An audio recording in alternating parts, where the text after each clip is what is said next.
Welcome back here at 8. Atlanta will need more than 100,000 new affordable housing units over the next decade just to keep up with demand. That is the key takeaway from the Atlanta Regional Commission's new housing summit. And now leaders are working to figure out how to preserve existing affordable homes and build thousands more. Joining us to talk about the challenges and possible solutions this morning is Kristen Allen with the Atlanta Regional Commission. Kristen, great to have you on this morning. Okay, so what's driving the affordable housing crisis and the shortage right here in Metro Atlanta? Yeah, so the housing crisis has been something that started really in 2008, but we just haven't caught up. And when that lag in housing happened in 2008, we just haven't caught up. We haven't been building enough. Housing has become more expensive over time. Wages have not kept up with housing prices. So now we find ourselves in really a crisis moment for our region.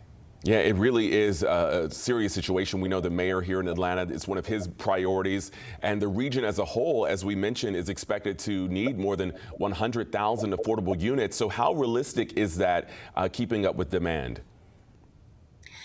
Yeah, so this is why we held our first ever regional housing summit last week.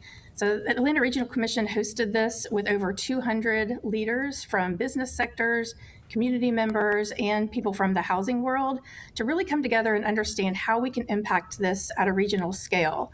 And actually the numbers are sobering, even more sobering than what you mentioned. We need over 300,000, closer to 400,000 housing units by 2035, and we need to preserve around 100,000 units. So the numbers are sobering, but the energy in the room at the Housing Summit was great. So we had a lot of ideas, a lot of people workshopping how we might get there. And you talked about preservation. I know a lot of people here in Atlanta. I talk to a lot of people. I grew up here. They feel like they are being priced out of their own communities. So what solutions are on the table right now? Well, what we know is that the market is providing new homes for people at higher income levels, but it's not addressing people who earn below $80,000 a year and especially below $55,000 a year. And we look at the number of jobs that are coming to Atlanta. We have almost 400,000 jobs projected in the next 10 years. And most of those jobs, 80%, are going to be below 80,000. So what we understand is that the market is just not providing the housing that we need. So there are different strategies we can take. Part of it is building housing at lower price points, and that means more of a diversity of housing. And part of it means preserving what we already have.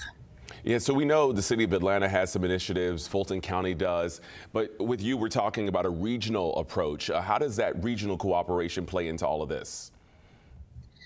So I think we're stronger together when we work regionally, and that was our conversation at last week's Housing Summit. And what we understand is that every local government in our 11 county region has a role to play, but everyone looks different. So I think the strategies, what ARC works on is how different strategies can be applied, but how we can come together with bigger, bolder solutions that can positively impact every community, regardless of the characteristics of that community. Finally, before you go, I know a lot of people may be watching right now. They may be struggling to afford rent or even finding a house that's affordable. What resources might be available out there for them right now? We have a lot of partner agencies who are working on resources. Archie, City of Atlanta has some resources, but I think our goal with this regional housing strategy is to take those tools regionally. So it's a lot easier for people, regardless of if you're in Conyers or Forsyth or Decatur, to have a resource that's universal in our region and accessible to you. Accessibility is so important. Kristen, thanks for joining us this morning. We appreciate it. Thank you for having me. And we'll have much more after this. We'll be right back.